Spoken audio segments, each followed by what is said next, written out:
आस्तिक भाव की शुभ मंगल संचार, अभ्युदय सद्धर्म का राम नाम विस्तार। वेद आस्तिक भाव की शुभ मंगल संचार, अभ्युदय सद्धर्म का राम नाम विस्तार। गुरु जी को करिए वंदना, भाव से बारंबार। नाम सुनो कासे किया, जिसने भव से पार। कर्म धर्म का बोध दे, जिसने बताया राम। उसके चरण सरोज पर नत शिर हो प्रणाम। भक्ति प्रकाश कथा प्रकाश के पावन ग्रंथ में से जी कथा प्रकाश के कथा में हरि भजन पढ़ेंगे। आज 449 पृष्ठ है जी, 449 कथा प्रकाश हरि भजन 449 पृष्ठ। राम राम राम राम राम राम राम राम राम राम राम राम राम मंगल नाम राम राम, मंगल नाम राम राम मंगल नाम राम राम, मंगल नाम राम राम राम राम राम राम राम राम राम भक्ति भाव को बढ़ाने का उत्तम साधन, मन को पवित्र तथा विमल बनाने का ऊंचा हेतु और अनंत काल से प्रसुप्त आत्मा को जगाने का मुख्य कारण मुनियों ने हरि भजन वर्णन किया है।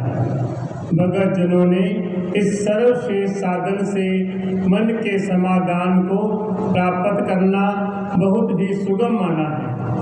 संत जन कीर्तन को, अंतःकरण को कोमल बनाने का बड़ा प्रभाव जनक कारण कहा करते हैं। सचमुच परमात्मा के प्रेम में पगे हुए पदों के पाठ में वह रस है, वह स्वाद है, वह प्रभाव है जो किसी भी दूसरे मार्ग में दिखना दुर्लभ है। गंगा के किनारे एक कुटी में एक साधु निवास करता था। वह बड़ा भजनीक और भावुक मनुष्य था। जिस समय वह राम रस सने सुरीले गीत गाया करता तो सुनने वालों के मन अनायास ही मौन हो जाया करते थे। उसकी कुटी के समीप बहती गंगा में स्नान करने वाले परस्पर यही कहा करते कि यहाँ आकर तो 2 स्नान हो जाते हैं, एक तो विमल नील जल गंगा में और दूसरा शांत सुखमय स्वादुतम प्रेम पूर्ण संगीत गंगा में। ये दोनों स्नान तन मन की मैल को धो देते हैं। इस भगत के भाव पूर्ण भक्ति भरे गीतों ने गंगा के इस किनारे को एक सच्चा तीर्थ बना दिया है। परंतु वही उस कुटी के निकट एक योगाश्रम भी था। उसमें 20-25 साधन करने वाले साधु सदा ही बने रहते। वे बड़े त्यागी वैरागी कहे जाते थे। उनमें धोती, नेति, बस्ती आदि षट कर्मों की चर्चा रात दिन चलती रहती थी।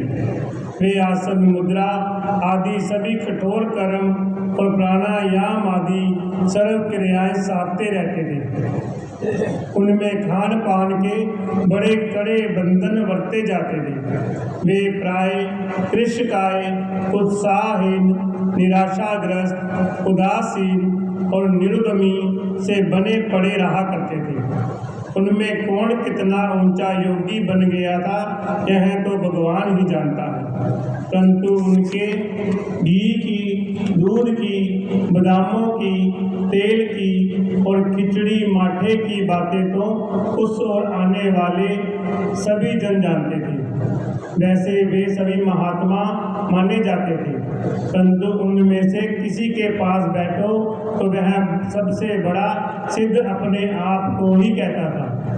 दूसरे आश्रम वासियों को दम्भी, साधारण, अजान, भ्रांत और निकम्मा ही बताता था।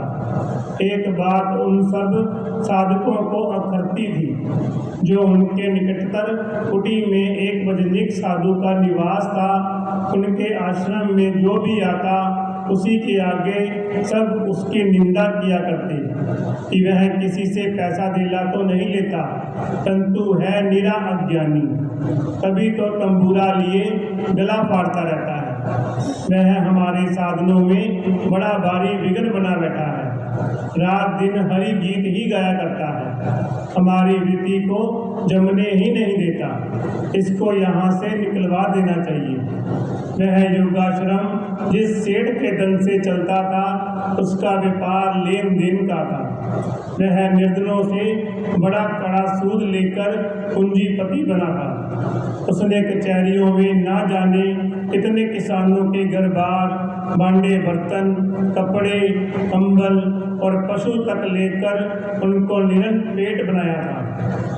परंतु योगाश्रम के यति लोग उसकी प्रशंसा करते हुए कहा करते कि सेठ जी तो धर्म अवतार हैं, साधु संत के भगत हैं, बड़े दयावान हैं, अद्वितीय उद्धार और दानवीर हैं। एक दिन सायंकाल वह सेठ उस नगर के कोतवाल के साथ लिए योगाश्रम में आया।